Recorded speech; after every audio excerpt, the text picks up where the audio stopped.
こんにちは、ゆりです。今回は大きなお知らせをしたくて、直接お話しすることにしました。実は来年の春、2026年4月に札幌の手稲という町でカフェ&ダイニングをオープンすることになりました。こうして自分の口から言うのは初めてなので、ちょっとだけ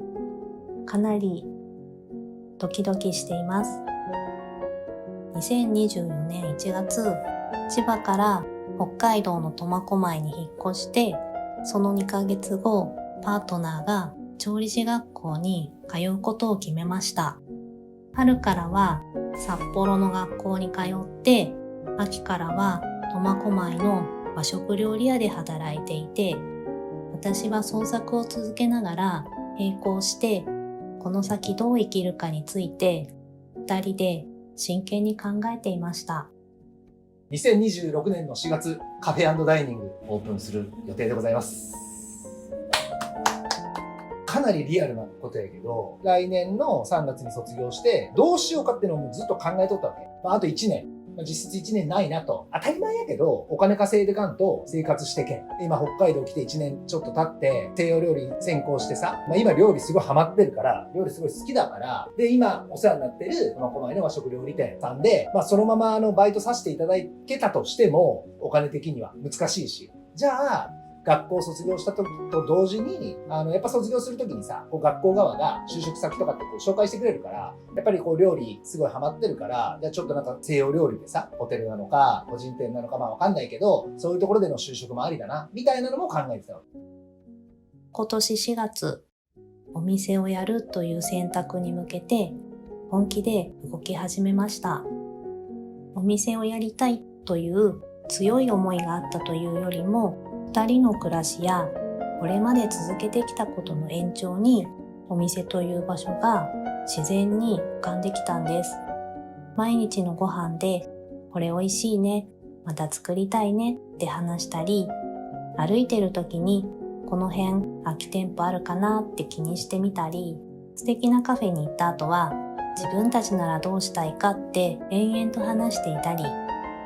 もしね、並行して、これはゆりめもさんとも喋ってたんだけど、物件がめちゃくちゃいいところがもし見つかったら、そこでちっちゃくね、お店やるのもいいね、みたいな。キッチンカーだとかさ、そういう話もしてたんだけど、で、そしたら、ゆりめもさんがね、マジかよと。ここやったら、今の俺でも勝負できるんじゃないか。一生懸命働けばやっていけるんじゃないかと思ったのが、もう本当に一番の理由ですよ。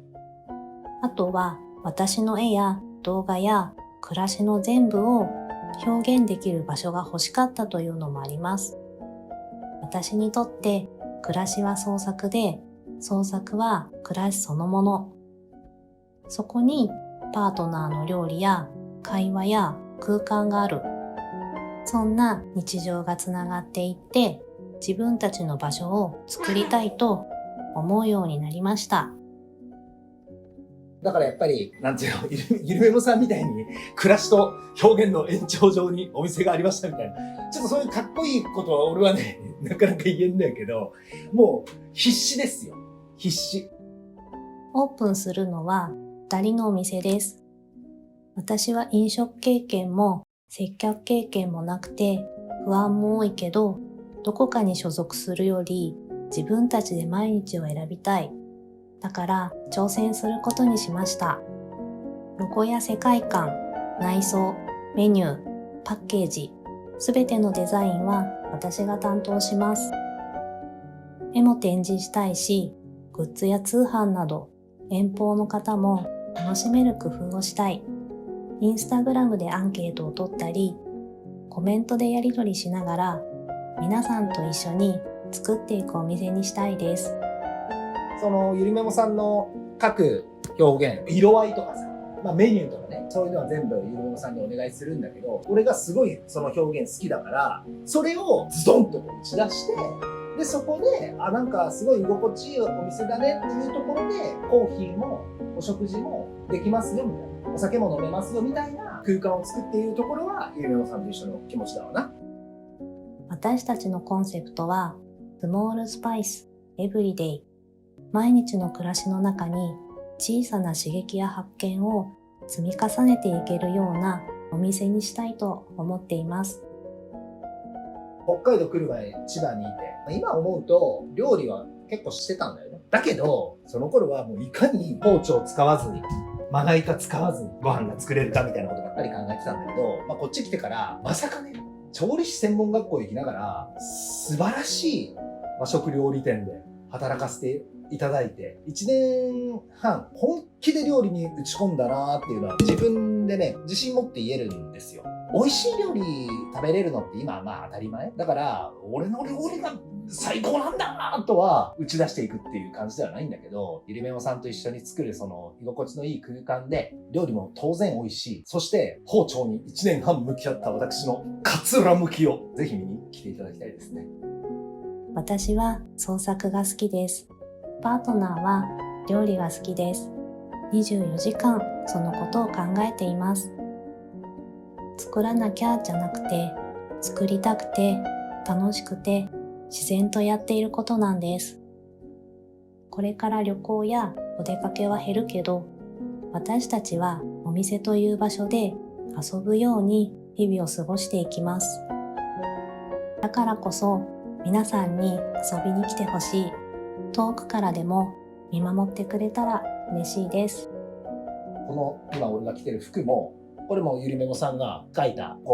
T シャツ用にブラッシュアップして、本当はねこの後ろの色とか入ってないんだけど、こういうのとかも俺がめちゃくちゃこれかっこいいじゃんと思ってるわけですよ。こういうのをなんかグッズとしてお店に置いて、話のきっかけでさ、デザイン好きな人とかさ、絵描いてる人とか、それこそ料理好きな人とかさ、これからお店ができるまでの記録を SNS で発信していきます。YouTube ではゆるく私が喋ったり、パートナーも話したり、テロップだったり、その時々のスタイルで続けます。ノートではここでお話ししたことをまとめたり、書ききれなかった思いを綴っていきます。インスタグラムは私のアカウントがそのままお店のアカウントになっていきます。スレッズでもお店について2人で日々つぶやいているので、そちらもぜひ見ていただけたら嬉しいです。私もゆりめもさんも北海道経験まで1年半で、友達も学校行ってね、多少はできたけど、そのみんな10代です。そういったなんか知り合いとかも全くいないところに、またこの苫小牧っていうところから引っ越すから、人との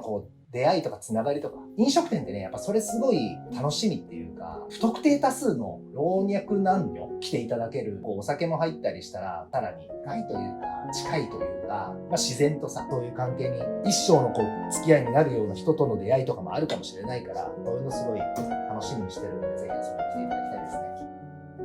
ということで、ここからお店ができるまでシリーズが始まります。本気で作って本気でやっていきます。2人の物語を届けていくので、どうか見守ってください。この後、2分ほどの予告動画をつけていますので、よかったら続けてご覧ください。それではまた次の第1話でお会いしましょう。バイバーイ。